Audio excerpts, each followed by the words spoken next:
Welcome to the Think Forward podcast, where we speak with futurists, innovators, and big thinkers. Come along with your host, Steve Fisher, and explore the future together. Welcome, friends, fellow futurists and big thinkers. Get ready to have your minds expanded and your perspectives challenged, because today's episode is all about embracing the beautiful complexity of our world. His roots in Nigeria to becoming the first Black PhD graduate in transition design from Carnegie Mellon, he has been on a mission to revolutionize how we approach design and problem solving. Trust me, after hearing him speak, you'll never look at design challenges the same way again. We'll unpack mind-bending ideas like transition design, which is like service design on steroids, tackling those wickedly complex problems that make your average brainstorming session look like child's play. We'll explore how Dimeji's Nigerian heritage has shaped his unique perspective on design, proving that sometimes the best solutions come from unexpected places. We'll delve into the world of pluriversal design, which isn't just a fancy term to impress your colleagues at the water cooler. It's a groundbreaking approach that challenges our Western-centric view of design and opens up a world of possibilities. So whether you're a seasoned designer, a curious innovator, or just someone who loves to have their mind blown on a regular basis, this episode's for you. You're ready to embark on a journey that'll take you from the streets of Nigeria, the cutting edge of design theory, all while reimagining what it means to create solutions in our beautifully diverse world. Welcome to episode 116, The Future is Plural, with Dr. Dimeji Onafuwa. Dimeji, welcome to the podcast. Thank you. Glad to see you again, my friend. Great to have you. And I can't wait to have this conversation with you. You and I always talk all the time about design futures, transition design, on pluriverse. So for those who don't know you, why don't we get started? Tell us about your background and your journey from Nigeria to your current work, everything that's in between. Awesome. Yeah, so I actually had the opportunity to reflect on this a couple of days ago. And one of the things I was reflecting on is that statement that you are your ancestors' wildest dreams. And really, that was my story. I grew up in a typical upper middle class Nigerian home, but that's saying very little. You see, there's this ancient Adekra symbol called Sankofa, which says you have to go back to tell the truth. So you can't keep at risk of what's been left behind. So you look back into the past to look into the future. And so when I map my journey, I often try to start with my father, who left everything behind in the 1960s and moved to the United States on a soccer scholarship. And while he was here, he actually took the same steps that I serendipitously took without even knowing that he did. He was in New York for a while. He lived in North Carolina, where I am right now, and decided to earn an MBA at one point, which I did.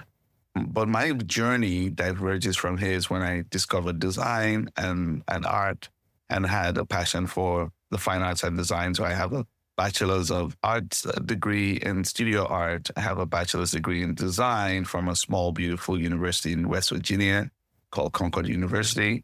And then I earned an MBA while I was trying to run a design studio for almost 10 years. And then I went to Carnegie Mellon and did a PhD. I was actually the first PhD. I'll often tell you this, Stephen. I'm sure you're probably tired of hearing this. The first PhD student. Well, but we're here for the audience, so go ahead. Right ahead. First PhD student in transition design and the first Black graduate from that program as well. That's fantastic. So for me, I've always been interested in systemic approaches to problem solving. And transition design is definitely a systems thinking and featuring discipline. It looks at multi-scale, multi-scope, modal interventions into wicked problems. And that's what drew me to transition design. Now I am practicing, not actually mostly as a designer. I'm a UX research leader, but I also do run a design practice as well as teach design at a master's and PhD level. That's wonderful. The experiences you've had, how has it influenced perspectives and your approach to design? Yeah, so I'm someone that gets restless quite a bit. I actually listened to a podcast that I was on several years ago. And this podcast started with Dimeji is someone that's always restless. So I've always dabbled in so many different things. I'm originally from Nigeria. I was born and raised in Nigeria. At one point, I was in the sciences with a desire to get a medical degree. I dropped out of college back then in Nigeria, shifted to art and design, and then an MBA, and then a PhD. But I also worked as a graphic designer. I worked as a UX designer. I worked as a service designer. I worked as a transition designer. I worked in social innovation and design.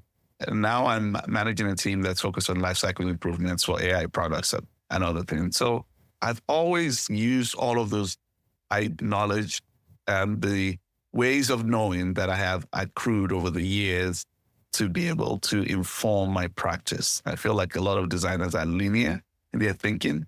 They don't look back. They don't look to the future. They also don't look diagonally and across. And I feel like that background, that base that I was able to build for myself has allowed me to be able to do that. Fantastic perspective.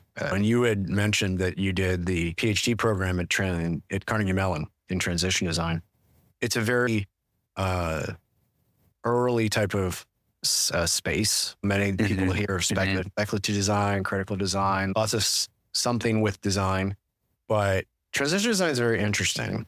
I have my own descriptor of it, so I don't want to bias that. I'm curious what you hear, and then I'll give my tea leaf interpretation of it. But if you could, for the audience, like talk about the core principles and how do you integrate them into projects? Okay, awesome. So I think instead of going into all of the core principles, I'll talk about the one that I actually draw from. Okay. So transition design looks into the future in many ways. And I often like to share designers as future makers. So in other words, we make political judgments about the futures. Then how do we want the future to look? So designers go into the future and actually say, hey, I've seen the future. This is how it looks. I'm coming back, almost like the Back to the Future movie. I'm coming back to the present and tell them, hey, this is what it should look like. And they're often wrong when they try to do that. But transition design leverages curated set of frameworks, such as backcasting, for example, to situate yourself in a vision for the future and walk back to the present. It is through this kind of work that I personally discovered other ways of approaching transition design. So I draw from the macroeconomic theories of Elinor Ostrom on the commons, and the idea that we have this shared resource that we are all responsible for steward. And there's something called a negative externality. The impact of the resources that you are exploiting can be felt by other people across the world. Transition design tends to shift that trajectory. And so this is what I anchor my practice on. And there's this idea called new ways of designing. So presenting, while we understand the consequences of what we have designed, presenting a new approach to solving for socio-technical problems. So problems that exist in the social and technical space. And that's just one of the facets two of the facets of transition design I just shared with you, visioning and new ways of designing. And I feel like those are the ones I leverage the most more than anything. And when I talk about transition design, I talk about the wicked problems, Absolutely. This was originally created. So for those, some background for people, and you can please amend anything that I might get wrong. No worries. Three people came together to Cameron Tonkin-Wise, Gideon Kosov, and then Terry Irwin at Carnegie Mellon. And Terry, I know, teaches there. Cameron's from Australia. They came together, and a lot of it was around the wicked problems, which are deeply systemic. I'm from Baltimore. Take the poverty issue within the city. Like, there's so many things connected to that. Then they put it through more of the academia side of it. They talk about a lot of sustainability. Yeah. But I find that it is a deeply evolved version of service design, where service design gets into one product or service and a journey and how we transform that. This is like multi-layered, and how we have to, and it exposes things we have to address societally. Yeah. So anything that I had said there, would you? Oh, no, I think you definitely touched on it quite well. Thank you. Wicked problems, the concept of wicked problems was formed by Horace Riddle, the mathematician, from several years ago. And the idea of a wicked problem is a problem that is so complex and so interconnected that any attempt to solve the problem really leads to new problems. So it's an unsolvable problem.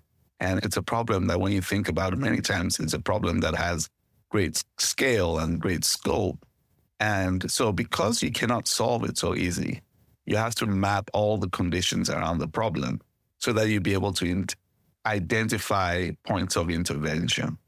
And so that's the argument or the angle that Terry, Gideon, and Cameron bring into transition design is transition design, the concern of transition design is to approach wicked problems. Through visioning, designers can set an ideal state, the one that we hope to transition to, but then it also acknowledges that we are also always in a state of transitioning. So designers that are working in transition design are not only designing for future transitions, they are designing within the current transitions that we're experiencing. I like to quote Gibson, who says that the future is here, but not evenly distributed. So the ideal futures might actually be existing in a different context within our society. So acknowledging that and actually bringing different perspectives into that problem solving is the concern for transition design. Now, transition design has quite a number of limitations itself. It's not perfect. It's many times it's a way of understanding the world and how we intervene. So it's a paradigm, but then it's also a framework. And the framework, as most frameworks are, is less than perfect. But that being said, being able to understand the different facets of the problem that we're looking to solve leads us to new ideas and also draws our attention, and this is the part that I am personally excited about, draws our attention to those that are often ignored in addressing the problem. So I often take folks thinking about what if a problem is seen from the perspective of the non-human participant, right? If it's a problem that has to do with seafood, sustainable seafood, what if you look at the problem from the perspective of the ocean and the water? Will that kind of lead to a different way of approaching it? And I think those are the areas where I find very exciting when I approach transition design. Do you have an example of, you mentioned seas, is there a particular project where you think transition design made a significant impact? Oh, yeah. So I think there's several of them. So I often name projects that I personally have been involved with. So I at one point founded a group of designers of different persuasions, and we called ourselves Common Cause Collective. Yeah. And we came together to address systemic problems in the Pacific Northwest. One of the example of the work we did while I was there is to look at how we can think of a regenerative Seattle that involves the BIPOC community, the often underrepresented communities, the indigenous communities. And we worked together, and this project was actually funded by the city. And we worked together to map different futures that these organizations that are supporting these communities can exist in. And that allowed us to build pods of intervention across these organizations and for them to see opportunities where they can collaborate and actually work together to solve the problems, but then also work together to get funding by different grant givers and by the city to be able to address this problem. I feel like if you had not had a transition design framework or approach, we wouldn't have gotten to the point that we got to with that work. And that's a good example of mapping out that space, understanding the wicked problem, and then seeing how we might actually leverage intervention points. Great. Learning this in Carnegie Mellon. You shared kind of the things you brought into your work. Are there other lessons or experiences during your time there that have stayed with you through your career? Yeah. So the first thing, I was coming into Carnegie Mellon as a design practitioner. I actually did not realize there was so much design theory out there. There's so much design philosophy out there.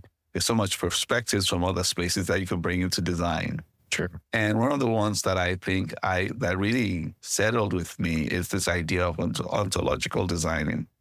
So some of the best designing is actually subtractive, you take away. And sometimes design is sometimes most effective when nothing is designed. And there's two people that I actually draw from. One is Arturo Escobar quotes Tenny Winograd and Fernando Flores in their book. It talks about we encounter the deep question of design when we recognize that as we're designing tools, we're designing ways of being, right? And then you layer that with the work of Anne-Marie Willis, who says design designs. The things that we're designing are coming back and designing us. And that's the argument of ontological designing, the relationship we have with design. So when we design objects, those objects act back and design us. That is one of those things that kind of stayed with me, because not only are those objects and the things that we design are designing us, they're designing ways of living, they're designing cultures, they're designing others. Back to that negative externality thing. Sometimes the things that we're designing, the effects are felt elsewhere in the world. Or somebody once told me, my good friend Matt Wazinski, who wrote Design After Capitalism, that negative externalities are disappearing. And so the things that we're designing are now being felt by us. And so for me, that was one of those really sustained concepts or ideas that I learned at CMU that I've been carrying with me throughout the rest of my career. You mentioned pluriverse design. Yes. I've had that, something that's you introduced me to, and it solidified how some of the theories that I've had and how I approach futures with client work, product work, my work. And let's go back to Escobar, because that's, I think, a hugely underserved area. I think his approaches is really groundbreaking. And I think the gap, what I'm trying to serve is how to actually do application of it. And because it's not, in his work, it's conceptual, it's design theory, but it challenges your way of looking at the world.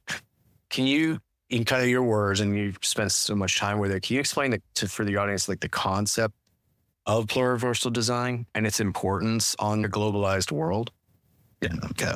I may oversimplify it. So no, I think it's a good place to start. But we can continue to add on to it, but let's start with a kind of a core thesis, and then let's add layers to it.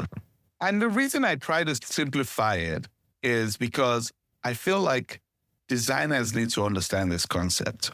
So Escobar draws the definition of pluriverse from the Zapatistas who were engaged in liberation struggle in Mexico back in the day in the 80s.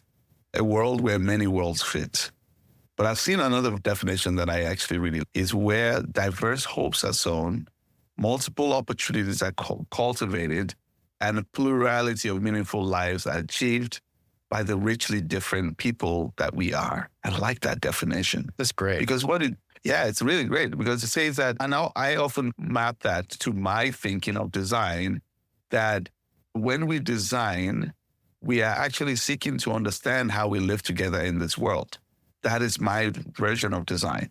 And so if we frame design that way, and we ensure that we have to think that then the futures that we are making should include the lived experiences of everybody, including those we are ignoring. So it means that we have to draw from multiple perspectives. And that's the pluriverse. That's the kicker. That's a beautiful part of the pluriverse. The pluriverse forces us to think less in binary terms and approach our practice from a different paradigm. And we have to ask ourselves, whose stories are we ignoring?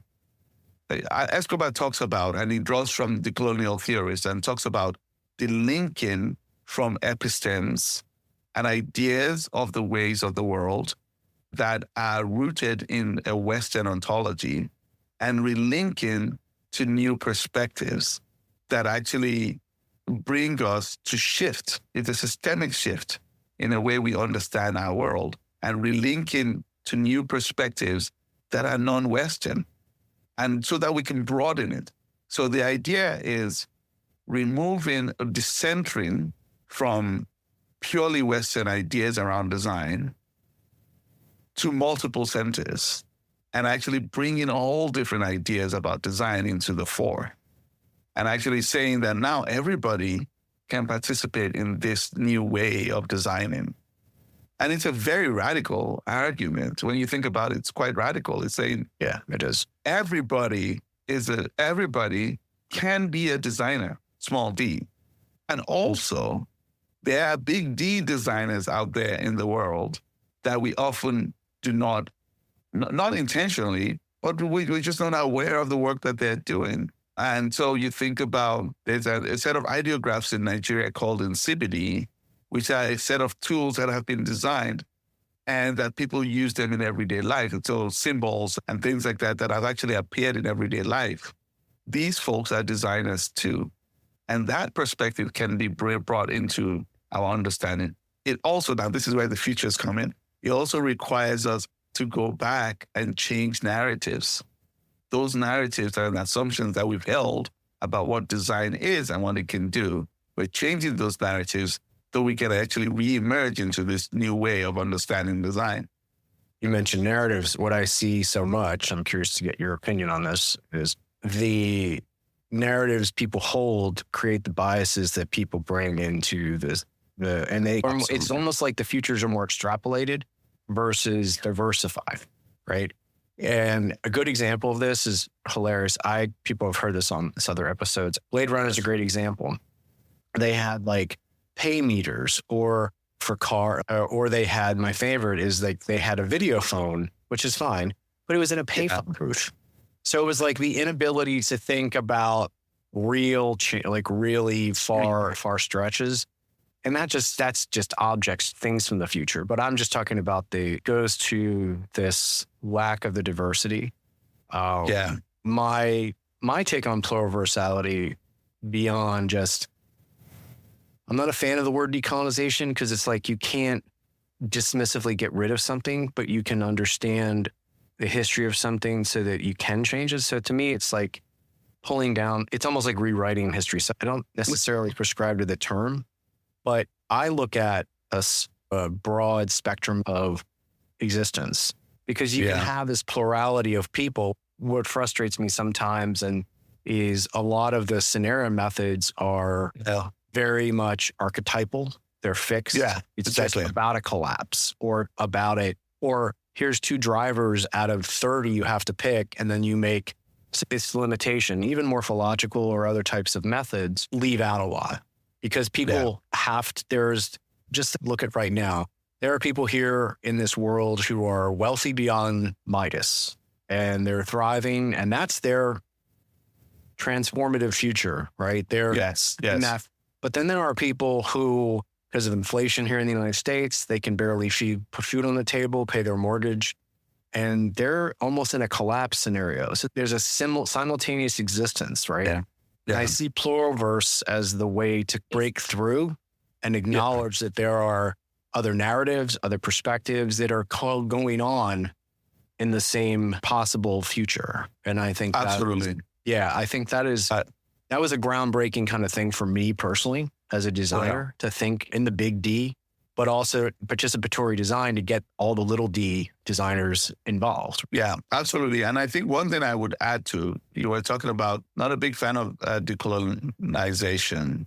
I get it, because that has to do with reparations. That has to do with like giving back what you've taken. But I actually would propose that decoloniality in opposition to decolonization is quite different, which is an epistemic shift. So it's a shift in the thinking, in understanding the fact that we can't think, when we think about design, we can't think of design with a colonial mindset and think of design as narrowed. And actually start, like you were saying, broadening our thinking by bringing all different perspectives into space. So that's the way I think about it. That's not my space, is decolonization. I don't think so. But I read a little bit of decoloniality of theorists and authors and stuff like that. And they think about how might we shift the paradigm of the thinking. So it's a thinking thing. It's an epistemic thing. It's another way of understanding. Just that teaching people to understand new perspectives. I like that. And I think for me, that's a much better approach. Yeah. Yeah. Where I grew up, there's a lot of problems, and it's class, race. There's a lot of there's a lot of programs that enable things that are, I think, not helpful to the people that live there. And I think that at the same time, if everybody, like getting people who live there to think differently about the outcomes, then it also influences then it goes back to transition design. Because to me, they're linked. And transition design and pluriverse are linked in a way because transition design gets you into the systems side of it and the systemic deeper problems and the action or at least the mapping of it. And the pluriversality is the mindset. And it is the way to bring the people of the future into the transition design. Yeah, I like that. That's a good way to put it. Thank you. Appreciate that. So do you find challenges advocating this? When I talk about the kind of spectrum of people, the same people in the future, right? People shake their heads like, yeah, that's, I get that. But sometimes I think it's too hard for them archetypes can be very neat and very packaged, right? Yeah. I find it almost is too much of a leap sometimes because it's the complexity of it. What challenges do you face when you're trying to advocate for this? Like, how do you overcome it? I think one of the opportunity areas for us as folks working in this space is to present it not as a long-termist approach of thinking, but to talk about it in sequence with what's happening today at the moment. So as we're thinking about the future is already happening to us. And so we have to think about it across different scales. What's happening right now, what's happened before, what could potentially happen in the future. And I think because of that, because we don't do that as well, I think there's an assumption that this work is tedious, this work is overwhelming, this work is long, it takes time. We don't have time, particularly in the age of AI. There's no time. We're trying to compress time. But if you tell the story, the fact that now there's a pluriversal approach to it, that time, as we think of it, is not currency, it's not linear, it's not wasted, it's not spent, it's not saved. Time itself is cyclical and it's past. It's when you think about past, present, future, it's not as linear as we think about it. We can think about it in terms of seasons. We can think about it in different ways. When we do that, it kind of starts to present us with a different view that we start to realize that this work is important. This work is meaningful. This work is embedded work that we carry with us for the rest of our lives, as opposed to work that's just overwhelming because it's just going to take too long. Do you think that people will use Gen AI in transition design? I feel that it actually having that collaborative partner, that brain with all the data, with all the insights, instead of having the human limitations of analysis, that there might actually be ways to use that to actually, I would say, bring out alternative to solutions, map the wicked problems. Like I feel like there might be, it is, like you said, Gen AI is fast. Like this might be a way to actually keep to meet that acceleration problem. To overcome. Yeah, I think the question we want to ask is that whose futures are we talking about? And because it could be biased, right? The Gen AI is totally LLMs. Absolutely. Yeah. Well put. Yeah. Exactly. But again, if we bring everybody into this new thing we're shifting to collectively, then we can feed those models with the right type of information so that it's not as biased and it can leverage different perspectives to the same problem. And I think that's where Gen AI can be useful. Is really at the very core of it is how many people can we bring in? Because that's what it's doing essentially. It's bringing in perspectives. We just need to broaden the view on the number of perspectives that we can bring in. And so that way it can be a little bit more representative of, quote, those lived experiences that we talked about a little bit earlier. So with all these concepts we talked about, we wanted to talk about, you mentioned earlier the Common Cause Collective and the social impact it does. How does that work contribute to your vision of socially impactful design? Like how does it, you've taken all these things you've learned in this work that you do and applied it and things you want to do with it. How do you leverage C3 design? I think one of the things that we start to do is, one, equipping designers with more tools to be able to start engaging with communities differently. Designers who are embedded. One of the things I actually teach and I teach my students is, what does it do in terms of change the role of a designer. Now, a designer has become a meta practitioner. A designer is a co-commoner. A designer is an embedded facilitator. A designer is someone who surfaces the ideas. A designer is a provocateur. A designer. So you think about these new roles designers are now playing. I think that's the first thing is like when you're working within social impact, you start shifting your role.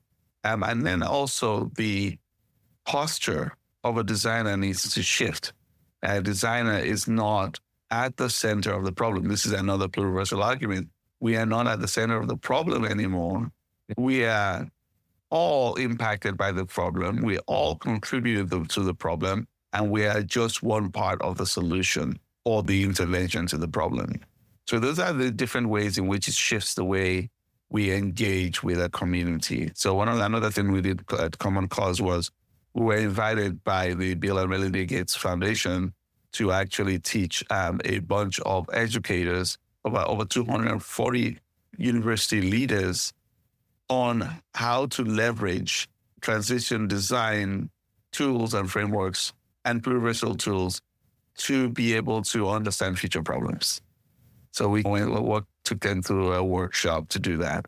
So this is another way of community-oriented design, and you're working with certain communities of leaders that are actually the future makers because they are educating the future and in teaching them tools, tactics, and approaches to thinking about the future. They obviously are grant-based and a lot of funding. Do you have any metrics or indicators you use to measure the impact of the projects, the social impact? Because that way, I'm sure there's if you pitching, there's got to be some way of this was measured in the success, at least of the project itself, not maybe a long term, but No, so one of the things that we tend to do less is use metrics, right? Because I feel like metrics are sometimes somewhat misleading. But that being said, I work in tech, right? And we have OKRs. And then one of the things I do is think about even our measurement across time span. For example, vision, team vision as it relates to OKRs, as it relates to actual tactics at a team level, semester planning and things like that. But beyond that, I think what's interesting is how do we map to? How do we show in a positive deviance kind of way, what are the ways in which we're like growing success across scale and seeing these, okay, now that we've done, this is what's happening now. Can we replicate that thing that's happening now and have more of those instances of behavior? So I think that's another thing that makes it really difficult when it comes to social impact is actually, one, we can't think purely in terms of hard metrics or metrics as we originally think about. Two, we can leverage metrics like OKRs to strengthen the success of the work. We do that sometimes. And then three, we can find ways in which we can leverage a positive deviance method as opposed to numbers, but showing instances of success and saying, these are the conditions that existed for this to happen. How do we replicate those conditions for that to happen a lot more? So those are the ways that we think about it. Yes, I like that approach. And it draws to mind we'll call it, it's a bit of a derisive word these days with inclusion. There's the good side of inclusion and the bad side of inclusion. Let's talk about the good side, where diversity of voices, importance of perspectives, addressing bias, things that it's not about anything that people are good or bad. It's just the things that we've grown up with. Like things you come to the table with, right? When you try and do that through design, like have you ever encountered challenges promoting that or barriers to that in? Like when you work on community projects or just even in general in the work, just anything like that. Because I think if you're going to have pluriversality, if you're going to have spectrum of voices, you have to have pathways for people to come to the table, right? And to do it. Yeah. Or you're not it's not political in that way. It's just more of just getting the right people involved to be participative. So in my current org, I actually used to run inclusive research. And can you describe inclusive research for those people may hear from the DI, so they didn't hear it on the HR side, but it's in the design world itself. How does that? So inclusive research is an approach to research that actually seeks to leverage historically underrepresented perspectives in the research process. So in terms of recruitment, in terms of the conductor of the research, in terms of the research methods that you use, and then also in terms of cracking the success of the research. So there's a process that's like pretty much, I would say that's set and controlled, and it's like this company does it in a specific way. So I can't speak to the details of it because it's like almost proprietary. But the approach is really essentially that.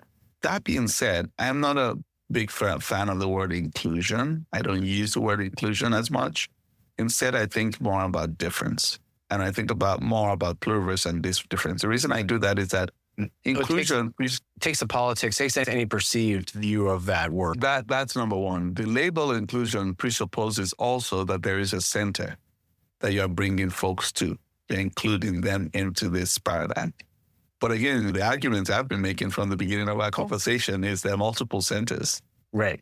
So it's really just more of acknowledging difference and being able to work with different approaches, different perspectives, and different points of view in a problem space. So that's what I tend to do. Is I tend to think less of, quote, inclusion, because inclusion could be potentially, it could be, like you said, it could be potentially problematic and challenging as a term. But then I think in terms of multiple centers, acknowledging the difference. I often talk about the quote, Edward Glissant, which was a Martinican post-colonial theorist that says that I have the right to be opaque, which is like the right to be who I am.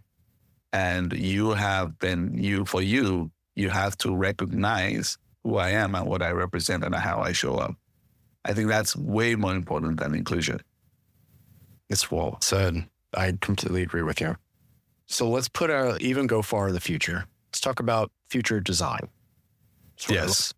You and I could riff on this for probably hours. The field is changing, just specifically within UX design. Those who are not specifically UX designers, I would, if I can give the last 15 years in a nutshell, it went from a nascent group like information architects and human factors people to a field called user experience, where it was flooded during, I will call it the startup boom of the 2010s, with lots of people going through 12-week courses, and it was just inundated. The tools changed, design systems came about, things got a little more efficient, but what has happened is it's almost because AI is not replacing the jobs, but there's definitely efficiencies in the system. And it is in the nature of how we design, what we focus on as designers is radically changing right now. And there's a lot of layoffs and a lot of, we'll call it extra fat in the system because of COVID, people overhired. Is that a fair take? Would you agree, disagree on any of that? I think that's maybe one of the symptoms of the problem. I think there were others, but I think yes. Yeah. What do you see? Looking out, we're 2024, looking out the next, the rest of the decade. What do I see? Yeah, trends you're seeing, context of digital transformation. What are you seeing change the field?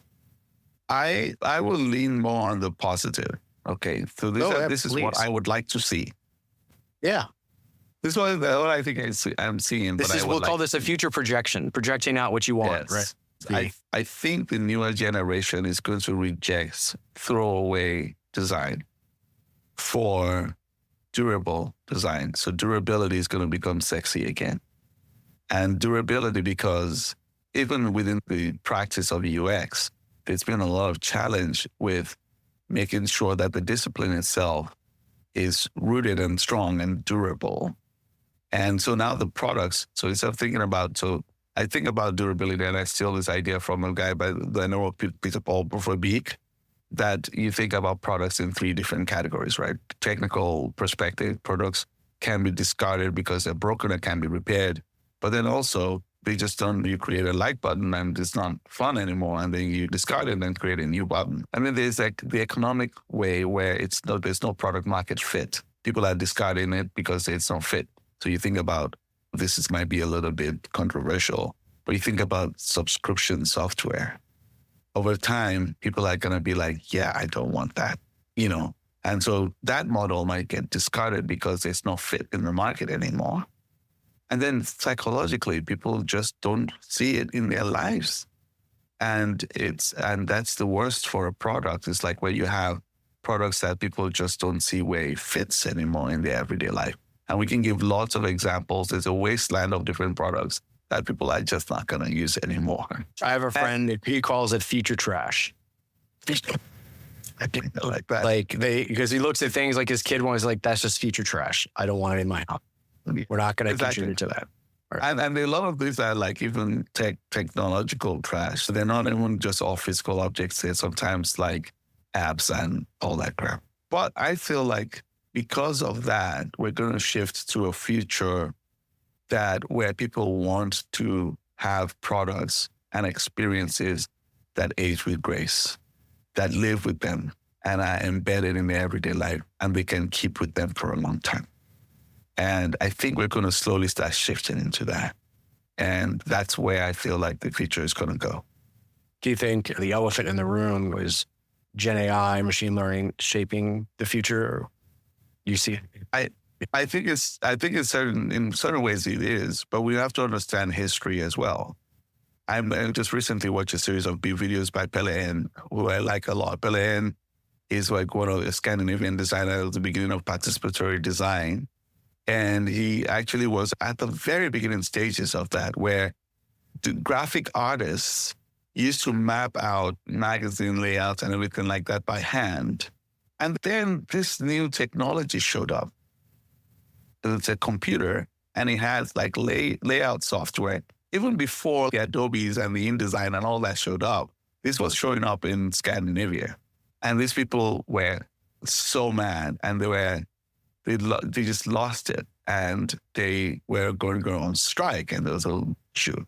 And so the government brought in a bunch of designers to work with these graphic artists, and also to start thinking, how might we build computer-based software that is just not automating processes so people lose their jobs. Right now in AI, we're talking about making things quicker and easier and stuff like that, tasks quicker, save time. But we should think less about that, because what they were thinking is that not so much save time and automate the process, but actually become a tool that these people can use to improve the quality of their jobs. And that's where it worked. And so I feel like in the age of AI,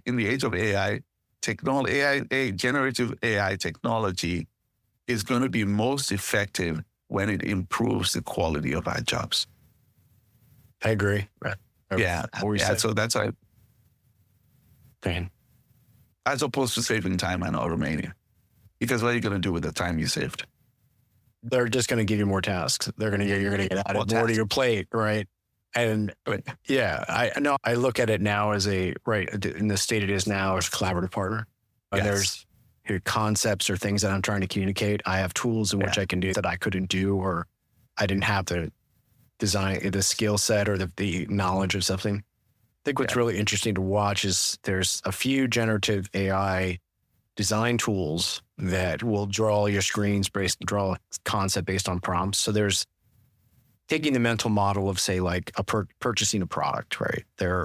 Amazon has set that, and there's 7 or 8 steps to do that. That hasn't changed, right?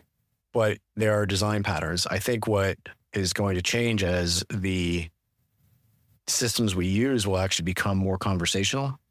Designing for conversational is different than just designing static, fixed flow screens with steps. Yeah.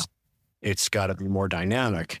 So we're going to have to be able to be anticipatory in the design and look at how we would account. And this goes back to pluriverse, the different people that would come into this, some that are very technically proficient, some of that are underserved. How would they interact with the design? And this is where your durability issue. This is where your durability message comes into play, because if it's more reliable, more sustainable. It allows for more time spent with the system, and it evolves. It's not just going to be like learn it fast, then I throw it away, then I get rid of it. Exactly. Right. It gives us time to work with something that is just much more long term. So yeah, so this is great perspective. What I'd like to do is do some rapid fire things. Let's do it. So what's a big, bold prediction you like to make about the future that you think people should prepare for? I think I already did. I think it's like we're going to go back to durability. I wanted to frame it in that. I thought it was, but I wanted to hear it from you. That's a great one. Yeah. You've mentioned a few books in this conversation. Would you recommend a book that's influenced your thinking? Is it in that list? Is it something else we haven't talked about? Oh, yeah. I think you want to read The Designs for the Pluriverse by Arturo Escobar. I think that's a good starting point. I think I like this book by John Thackeray, How to Thrive in the Next Economy and Designing Tomorrow's World Today. That's a good book. It's a great book. Yeah. And then obviously, if you want to just want to read a work of fiction, I like Teju Cole's books. Open City is a good one that you want to read. It's a masterpiece. Great. That's great. Great recommendation. When we talk about the career, you've had an amazing career. What's the one thing you think you've learned you wish you knew when you started? What would you like to tell your younger self? That's a great one. I've been messing around with these words, and it's just a series of words, and it's reminders to myself. Listen, notice. And noticing is different from seeing. Practicing the art of noticing what's around you, noticing the cues, noticing relationships. Meditate or pray, spend time alone, believe, and be inspired, and care. There's a lot of research on design for care, the way you approach your design for care. And then finally, always find ways to grow in your practice, grow in your relationships, grow in your perspectives. We might do this next year and we might have totally different perspectives. Yeah. So I think those are the things I've been teaching my students. I've been meditating on for this year. Yeah. Right.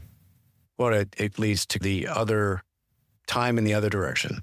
Say 20 years, 30 or whatever, you may never retire, but looking back at a wonderful design career and the impact you've had, how would you want the work to be remembered? Like, how do you want the impact what do you want that impact to be on the world? That we now understand a little bit more how we live together in this world. I think that's, like I said at the beginning, that's my definition of design. And that's my driver, that's my life's work, is seeking to find ways to understand how we live together in this world. And the more folks are on this quest, I think the more effective we are as designers to actually design solutions to real problems, not pseudo problems. That's great. That's such a great way. So I now wanted to let people know where to find you. I know how to get a hold of you, but if people want to find you on the internet or... Oh, yeah, please. Yeah. I actually want to start with the things that are fun for me, which is my art practice. Art by Dimeji on Instagram. Artbydimeji.com. That's where I share my paintings and have conversations about art. I am always on LinkedIn. Just look for me by name and then I'll be on LinkedIn. And yeah, I think those are the two main areas, two main spaces you can find me. I also try to engage in design discourses and things like that. I've written a few things. So if you search me on scholar.google.com, I have a few articles I've written and stuff like that. That's great. Thanks for being on the show today. It's been great to have you. Great perspectives. Thank you so much, my friend. I always enjoy our conversations. It makes me think a lot more. Thank you. Appreciate his kind words. And we'll have you back again to dive even deeper on things. But thanks for today. Bye. Cheers. Thanks for listening to the Think Forward podcast. You can find us on all the major podcast platforms and at www.thinkforwardshow.com, as well as on YouTube under Think Forward Show. See you next time.